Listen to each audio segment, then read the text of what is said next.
Understanding behavioral learning, how we learn through experience and observation. Have you ever flinched at the sound of a dentist's drill even before it touched your teeth, stopped speeding after getting a fine, or picked up a new skill just by watching someone else? These everyday moments illustrate the core types of behavioral learning, how we learn from associations, consequences, and observation. Let's explore the three main forms: classical conditioning, operant conditioning, and social learning, including their key experiments and real-world applications.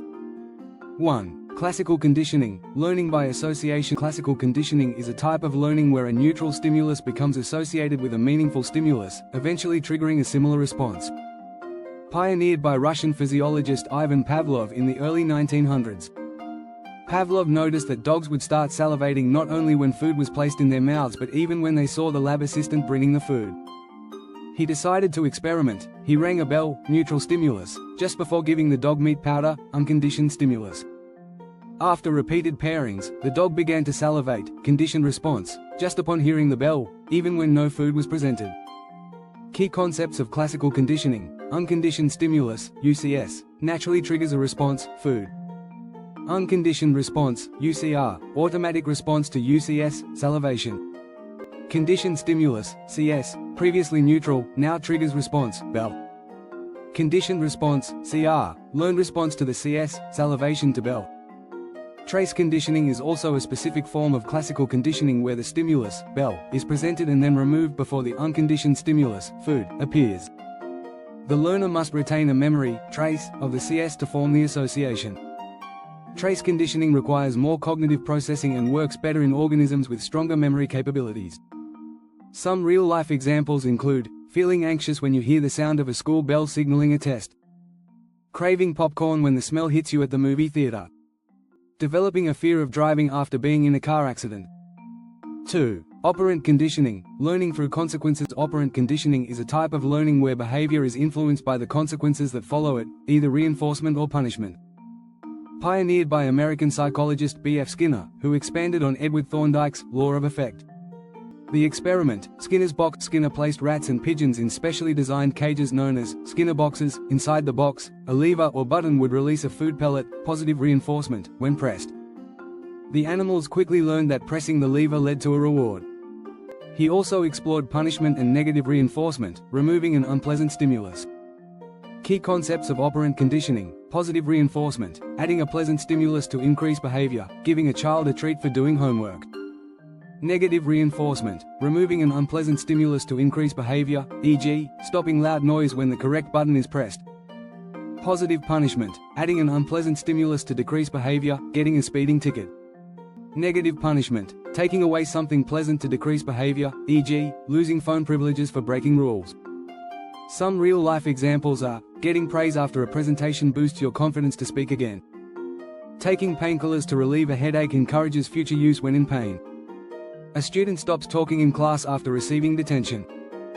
3. Social, observational, learning, learning by watching others. Social or observational learning is the process of learning by observing and imitating others, without direct reinforcement. Pioneered by psychologist Albert Bandura, who emphasized the role of modeling in learning. The experiment, the Bobo doll study. In this famous experiment, children watched an adult aggressively hitting a Bobo doll, a large inflatable toy. Later, when given the doll, children imitated the same aggressive behavior, even using similar language and gestures. Bandura showed that we can learn behaviors just by watching others, especially when those behaviors are rewarded or performed by role models. Key concepts of social learning are modeling, imitating the behavior of a role model. Vicarious reinforcement, learning by observing others being rewarded or punished. Attention, retention, reproduction, and motivation, the four conditions needed for observational learning to occur. Some real-life examples include, children learning to speak by imitating parents. Picking up new skills at work by watching experienced colleagues. Learning empathy by observing compassionate behavior in trusted adults. The Little Albert Experiment, Conditioning Fear, conducted by John B. Watson and Rosalie Rayner in 1920. This controversial experiment demonstrated how emotions can be classically conditioned. A baby named Albert was exposed to a white rat, neutral stimulus. As Albert reached for it, Watson would strike a loud metal bar behind him, UCS, causing fear, UCR. After several repetitions, Albert became afraid of the rat alone, CS, a classic conditioned emotional response. The experiment showed how phobias can develop through classical conditioning, though it's widely criticized today for ethical reasons. Why does this matter? Everyday applications of behavioral learning theories help us understand why habits form and how to change them. Design effective teaching methods in schools. Improve parenting strategies using reinforcement rather than punishment. Develop marketing strategies that pair products with pleasant stimuli. Create therapeutic techniques for anxiety, addiction, and phobias.